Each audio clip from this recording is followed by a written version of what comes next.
예, 우리가 흔히 고린도후서, 전후서, 로마서, 빌립보서, 에베소서 이런 그 책을 서신서라고 이야기하죠. 서신서라고 이야기합니다. 그죠? 그 교회에 보내는 편지글이죠. 가르침을 담은 편지글이죠. 교회에 그 수신자는 교회입니다. 어떤 한 특정한 개인이 아니고 공동체에게 편지를 보내는 거예요. 그렇죠? 바울은 공동체를 하나의 몸으로 보고 있습니다. 예수 그리스도의 몸으로, 하나의 인격으로 보고 있어요. 법에서도 있죠. 그렇죠? 법인이 뭐예요? 법인격체. 법인이 법인격을 가지고 있는 거죠.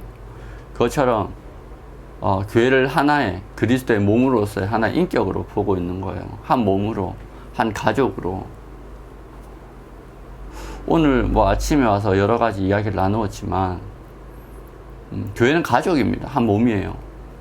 근데 우리는 그걸 너무 많은 순간 놓치고 있습니다. 교회 하면은 내가 일주일에 한 번씩 가서 예배 드리는 곳, 그거는 교회가 아니에요. 예수님께서 말씀하신 교회가 아니에요. 어떻게 생각하면은 교회 구성원들, 성도들은요, 식구보다 더 친밀한 존재들이에요. 사실 그래요. 우리 지체들 중에 청년 시절을 많이 못 경험해 보신 분들도 있지만, 청년 때는 정말로 가족보다 더 가족처럼 항상 붙어 다니고, 교회가 가족을 위해서 죽기는 좀 그랬는데, 우리 지체를 위해서 죽기는 오케이. 그 정도로 친밀했던 사람들, 지체라고 하죠. 지체란 말이 딱 맞는 그런 친밀함을 나누는 존재들.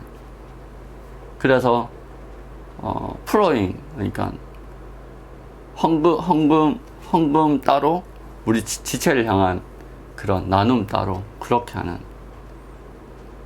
그게 조금 아까울 수도 있지만 그런 아깝지 않은 그런 지체. 내 걸 희생하는 것이 당연한 것, 그리고 그것이 주님이 기뻐하는 것이라는 걸 아는 것, 그 지체예요. 가족보다 더 가족 같은 것, 그게 교회였단 말이에요. 어느 순간 시대가 지나면서 너무 가족이 핵가족화되고, 가족끼리도 이기심을 부리는 것처럼, 교회도 그 세상 문화가 너무 많이 들어온 나머지, 또 그 생각을 받아들임으로 성령님께서 주시는, 또 성경이 말하는 그런 교회의 의미를 잊어버린 나머지, 교회는 능력을 상실했습니다. 교회가 능력을 상실한 거예요. 그것을 회복해야 됩니다. 고린도후서 오늘 마지막에 보면은 그렇게 나와 있어요. 오늘 본문에 우리를 위해서 간구해달라. 그것이 큰 힘이 된다. 바울은 멀리 떠나 있잖아요. 다른 지역에 있단 말이에요. 오늘 말씀을 보니까 이미 뭐라고 해야 돼요? 그 에베소 지역의 그 9절의 말씀은 8절 9절의 말씀은 에베소 지역에서 겪었던 이야기를 이야기하고 있는 거예요. 그때 구리장색, 그러니까 에베소 지역에 아데미 여신의 을 섬기는 구리장색 알렉산더라는 사람이 사람들을 선동해가지고 바울과 그 일행을 아주 죽이려고 했던 그런 일이 성경에, 사도행전에 기록되어 있죠. 그 일을 이야기하는 겁니다. 그렇게 거의 죽을 뻔했는데 그 상황을 이야기하고 있는 거죠. 멀리 떠나 있어요. 그렇지만 한 몸처럼 여기고 기도해달라고. 그 기도가 얼마나 소중한지, 그 관심, 그 사랑이 얼마나 소중한지 바울은 알고 있는 겁니다.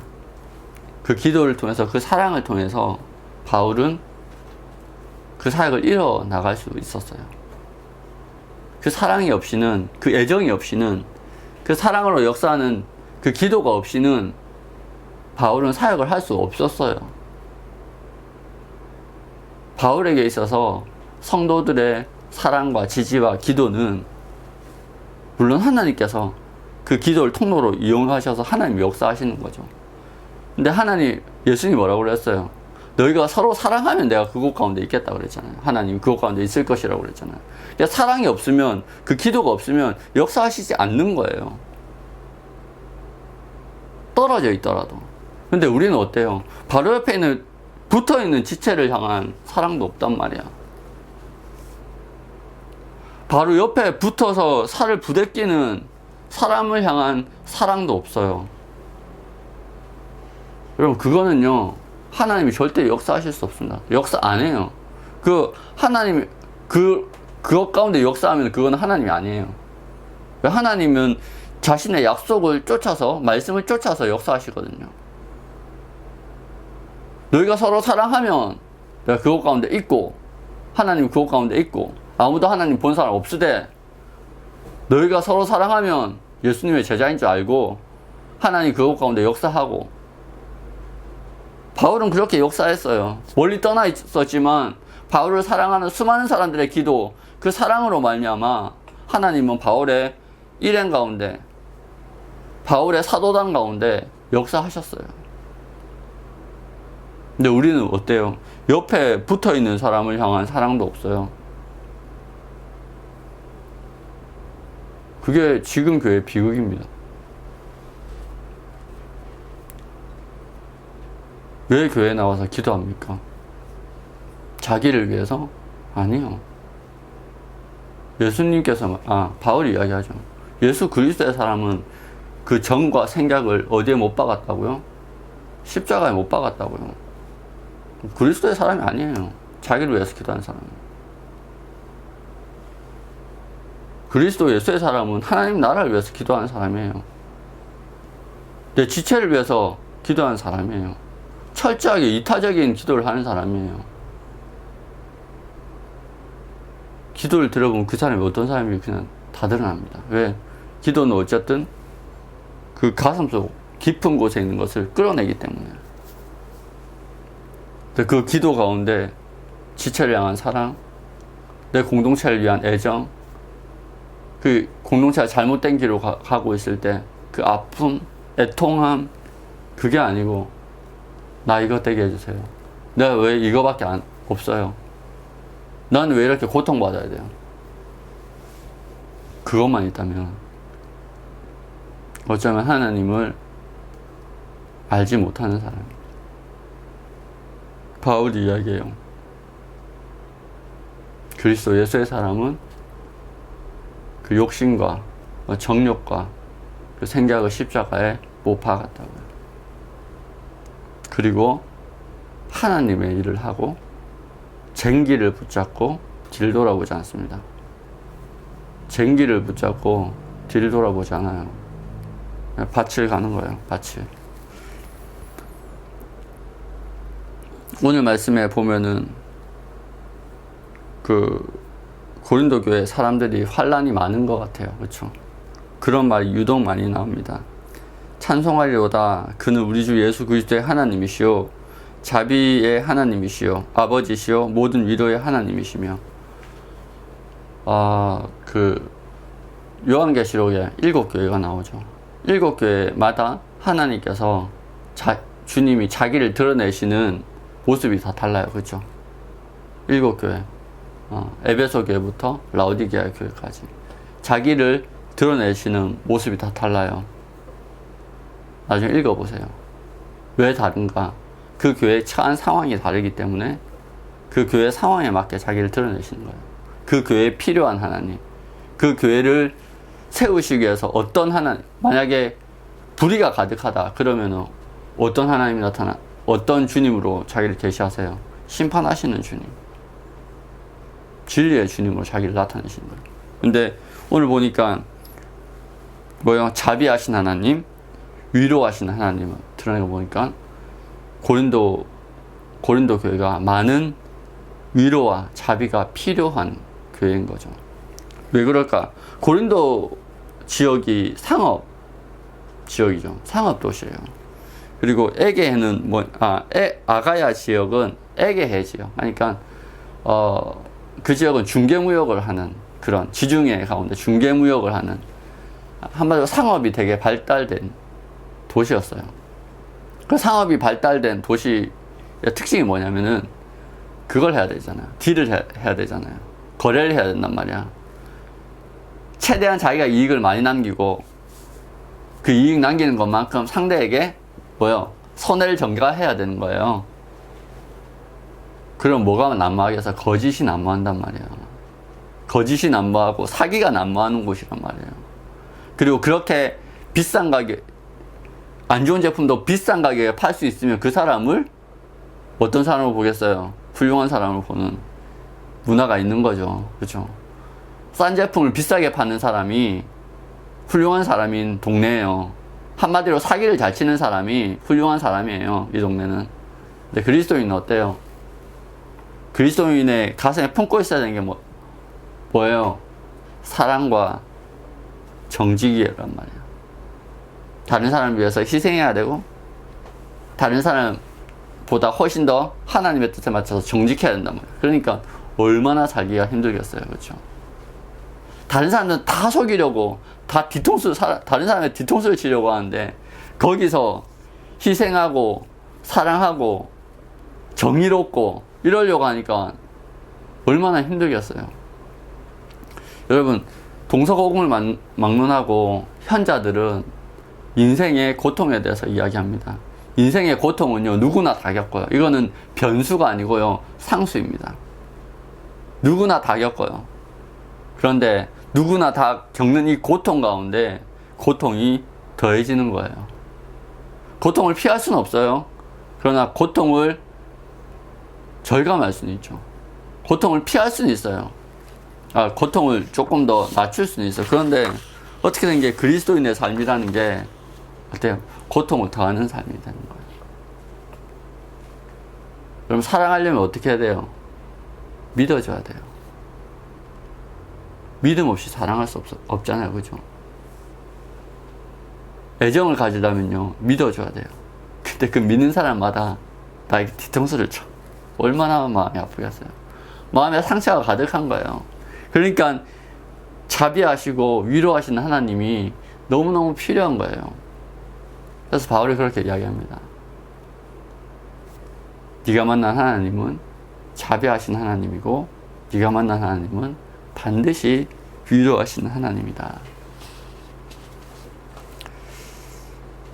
여러분, 세상 모든 사람에게 고통이 오지만 그리스도인들에게 그 고통은 더 크게 다가옵니다. 사랑하면은요, 무장이 해제가 되잖아요. 그렇죠? 다른 사람들을 받아들이잖아요.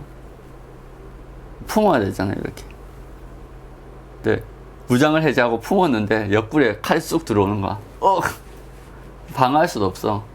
더 큰 상처를 입는 거예요. 예수님이 옆구리에 창을 찔렸듯이 그 손과 발에 못을 박히셨듯이 무장 해제되고 그렇게 고통받는 게 그리스도인, 그게 십자가의 길이에요. 그 길은 고상하지 않습니다. 때로는 비명이 튀어나올 만큼 고통스럽습니다. 때로는 길을 잃습니다. 내가 이렇게 사는 게 맞나? 내가 지금까지 이렇게 살아왔는데 내 인생이 온통 배신과 상처만 난무하는 그런 인생이 맞나? 내가 지금까지 잘 살아오고 있는 거 맞는가? 바른 길 간다고 했는데 그것 때문에 나에게 남은 건 하나도 없어. 맞나? 근데 성경은 뭐래요? 성경이 뭐래요? 우리의 생각이 아니고 성경은 뭐라고 그래요? 그냥 맞다는 거예요. 그리스도의 고난이 우리에게 넘친 것 같이 우리가 받는 위로도 그리스도로 말미암아 넘치는도다. 여러분, 우리가 그리스도의 이름으로 살아가다가 받는 고난은요, 반드시 예수님의 이름으로 그리고 하나님의 이름으로 위로받게 되어져 있습니다. 내가 지금까지 순종하면서 살아왔는데 내가 얻은 게 뭐지? 라고 고민을 하죠. 고민을 하고 때로는 울기도 합니다. 왜? 고통스러우니까. 그런데 어느 순간 우리가 생각하지도 않은 곳에서 위로가 옵니다. 그 위로가 참 커요. 그죠? 뜻하지 않은 위로. 아, 하나님 나를 지켜보고 계시구나. 하나님 나를 격려하시는구나. 위로가 옵니다. 하나님 반드시 위로하시는 분입니다. 우리가 환난을 당하는 것도 너희가 위로와 구원을 받게 하려는 것이요, 우리가 위로를 받는 것도 너희가 위로를 받게 하려는 것이니 이 위로가 너희 속에 역사하여 우리가 받는 것 같은 고난을 너희도 견디게 하느니라. 그럼 죽을 때까지 고난은 그치지 않습니다. 그렇죠? 하나의 일이 해결되면 또 하나의 일이 생깁니다. 가지 많은 나무에 바람 잘 날이 없어요. 그죠? 가지가 많으면, 형제가 많으면, 자식이 많으면, 또 내 주변에 사람이 많으면 사건 사고가 끊이지 않습니다. 내가 사랑하는 사람이 많을수록, 내가 아끼는 사람이 많을수록 나무는 고통받게 되어져 있습니다. 그런데요, 요즘 사람들의 생각은 그런 것 같아요. 고통받기 싫어서 나무의 가지를 다 잘라버립니다. 그럼 뭐 어떻게 될까요? 이기적인 마음에 나는 고통받지 않을래, 그냥 내 좋은 대로 살아갈래 하고 주변에 가지를 다 쳐버립니다. 자식도 안 낳고 깊은 교제도 안 하고 가지를 다 쳐버립니다. 뭐 어떻게 되겠어요? 어떻게 되겠어요? 바람이 흔들리진 않겠죠. 그렇죠? 열매가 없어요. 멸종입니다. 열매가 없으면 그냥 멸종되는 거예요. 지금 우린 한국 사회가 그래요. 그 이기심 때문에 가지를 다 쳐냈어요. 주변에. 그냥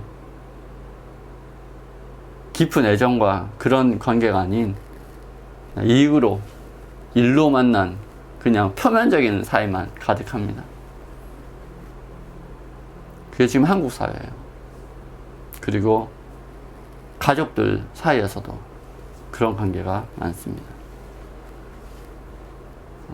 그게 지금 우리의 모습입니다. 자기가 고통받기 싫다고, 자기가 다른 사람의 짐을 떠안기 싫다고, 자기가 희생하기 싫다고 가지를 쳐낸 결과가 뭐예요? 아무것도 남지 않습니다. 그냥 말라서 죽습니다. 그 사람이 죽을 때는 어떤 기분일까? 잘 살았다고 죽을까요? 모르겠습니다. 얼마 전에 설문을 보니까 그러더라고요. 솔로로 일평생 살았는데 50대가 되니까 40대, 50대를 넘어가니까 엄청 외로움을 많이 탄다는 거예요. 평생 그런 관계만 맺어오니까, 그냥 쿨한 관계, 소위 쿨한 관계만 맺어오니까 그런 사람들일수록 외로움 때문에 힘들어한다는 겁니다. 우울증에 완전히 노출되어 버리는 거죠. 스스로 목숨을 끊고 자살하고. 여러분, 세상의 모든 일은 결국엔 자신이 책임지게 되어져 있습니다. 젊었을 때, 힘 있을 때, 그래 나는 고통받기 싫고 그냥 쿨하게 내 하고 싶은 대로 하고 살래. 40대까지는 그렇게 살 수 있어요. 50대가 넘어가고 60대가 되면요, 여러분 100세 시대예요. 한 엄마 품에서 벗어나서 한 20년은 쿨하게 살 수 있어. 근데 나머지 60년을 고통 가운데 살아야 돼요. 외로움 가운데. 아닌 척 해요. 그래서 취미도 찾고 자기 즐거운 일을 막 찾아다니며 헤매요. 찾아 헤맵니다. 취미를 바꿔가면서. 그런데요, 그 마음속 깊은 곳에서 그 허무함은요, 달랠 수가 없어요. 왜? 그거는요, 사랑과, 하나님으로부터 오는 사랑과 또 내가 사랑할 때 그건 채워지는 거예요. 그게 아니면 안 채워져요.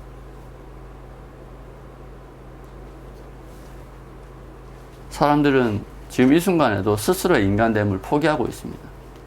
자기가 왜 사람인지 몰라요. 자기가 왜 사람인지 몰라요. 너무 물질주의에 길들여져 가지고 우리가 하나님의 형상이면서 만물의 영장이면서 우리가 얼마나 가치를 따라서 살아가는 그런 하나님을 닮은 모습을 우리 안에 가지고 있는지 까먹고 살아가요. 명품을 사기 위해서 줄을 서고 세속적인 어떤 가치를 어떤 것을 가지기 위해서 발버둥 치고 그러다 보면은요 하나님 앞에 서야 될 때가 다가옵니다. 그때 어떻게 할 거예요? 그리스도인들은 그러지 말아야죠. 그리스도인들은 반대의 삶을 살아야죠. 그 삶을 보고 이 세상의 허무함을 느낀 마음이 가난한 자들이 그 삶을 보고 하나님을 찾을 수 있도록 너희도 우리를 위하여 간감으로 도우라. 이는 우리가 많은 사람의 기도로 얻은 은사로 말미암아 많은 사람이 우리를 위하여 감사하게 하려 합니다. 어떻게 하나님 만나서 감사하는 거지? 너희의 간구로 우리가 고통과 핍박 가운데서도 복음을 전함으로 세상의 가치를 추구하지 않고 하나님이 우리 가운데 제시하는 그 길을 감으로 세상의 마음에 가난한 자가 우리를 바라보고 우리를 통해 하나님을 영접하고 그렇게 영접함으로 하나님을 예배하고 감사하는 삶이 열리는 우리는요 천국의 통로예요. 우리는요 천국의 열쇠예요. 여러분의 삶은요 천국의 열쇠예요. 그것이 우리의 가치예요. 많은 사람들이 이 귀한 사명을, 이 귀한 축복과 은혜를요 쓰레기통에 처박아 버립니다.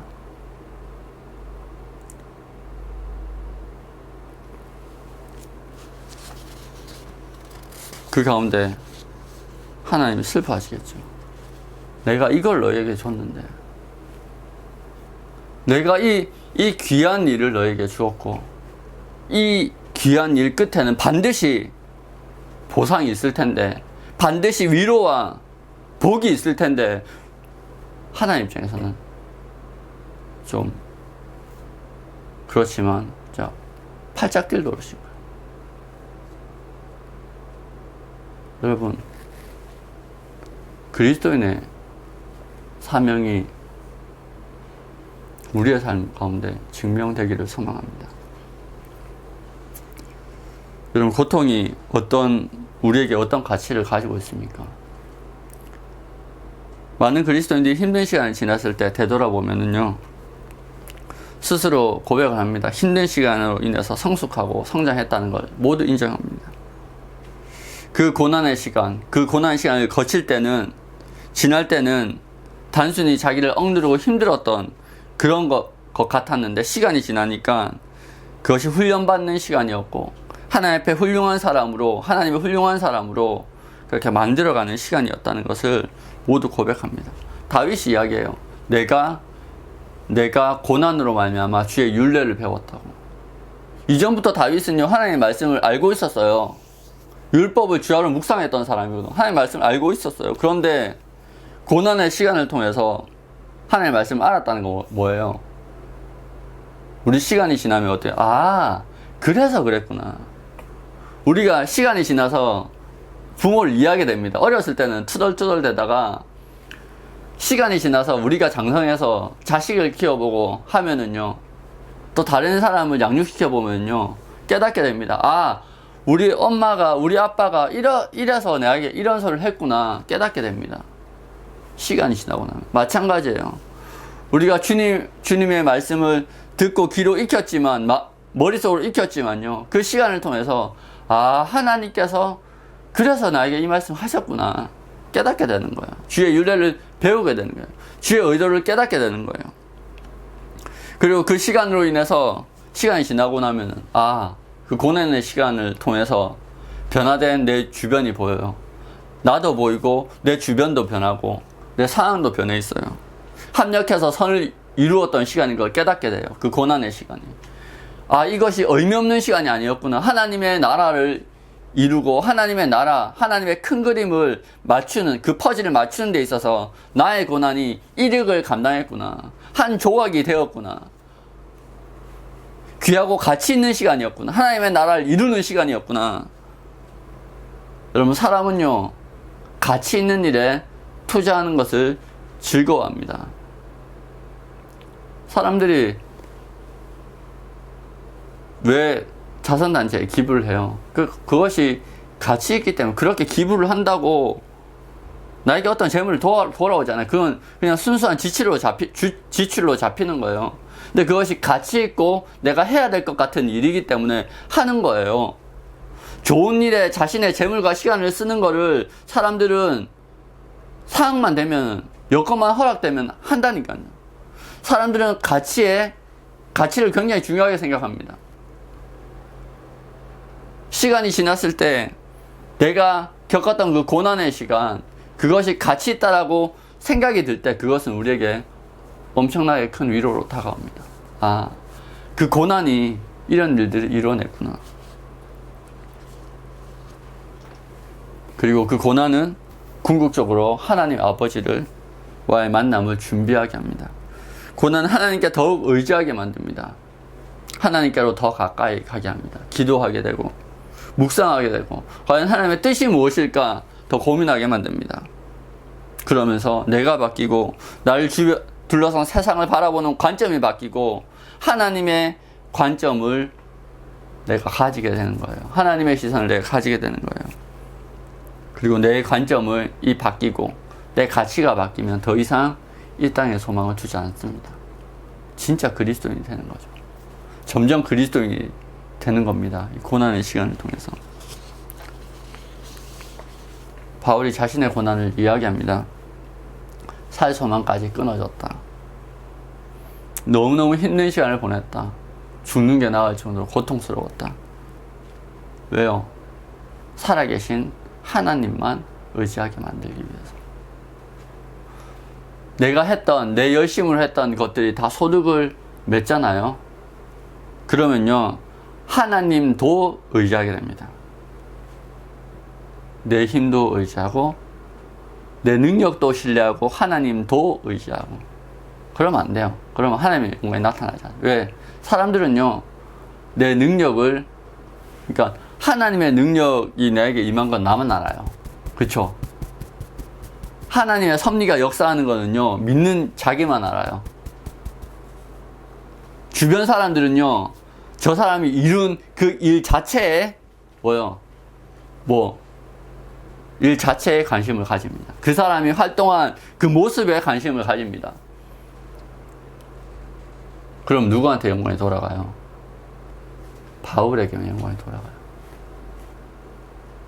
많은 그리스도인들이 역대로 고래로부터 하나님의 영광을 도둑질했습니다.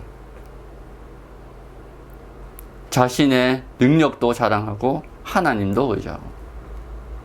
근데 바울은 이 과정을 통해서 하나님만 의지하게 됐습니다. 여러분, 많은 사람들이 하나님도 의지하고 살아갑니다. 자신의 능력을 키우면서. 근데 하나님은 철저하게 하나님만 의지하게 만듭니다. 그게 바른 길이에요. 고난이 우리에게 주시는 가장 큰 축복은요, 하나님만 의지하게 만드는 겁니다. 교회는요, 하나님만 의지해야 됩니다. 그 과정이 고난이었습니다. 하나님의 교회를 세우기 위해서.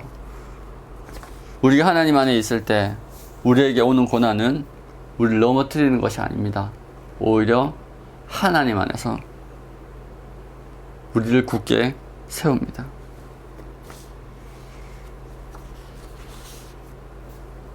다윗도 이야기하고 바울도 이야기하고 욥도 이야기합니다.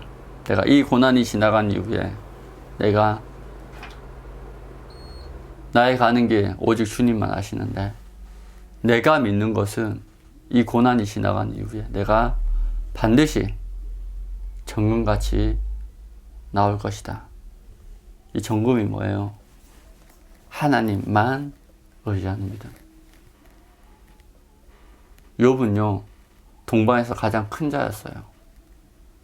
그는요, 자신의 의로움을 지키기 위해서 혹 모를 범죄까지, 자식들의 범죄, 탈선까지 생각해서 제사를 어마어마하게 드리는 사람이 자신의 거룩함을 지키기 위해서. 그런데요, 고난 가운데 깨달았어요.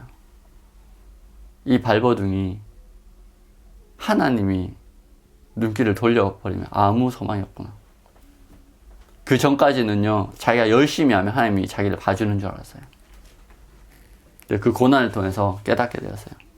아, 하나님이 자비하시기 때문에 내가 제사를 드릴 수 있는 거구나. 그 전에는요, 제사가 자기의 의가 될 수도 있었어요. 왜? 다른 사람보다 훨씬 더 열심히 하나님을 섬겼으니까. 근데 그 고난 이후에 깨닫게 되었어요. 하나님 나를 바라보시기 때문에 이것도 내가 할 수 있었구나. 하나님 나를 사랑하시기 때문에 내가 주님께 예배를 드릴 수 있었구나. 많은 사람들이 예배를 드려줍니다. 하나님 앞에. 액땜처럼.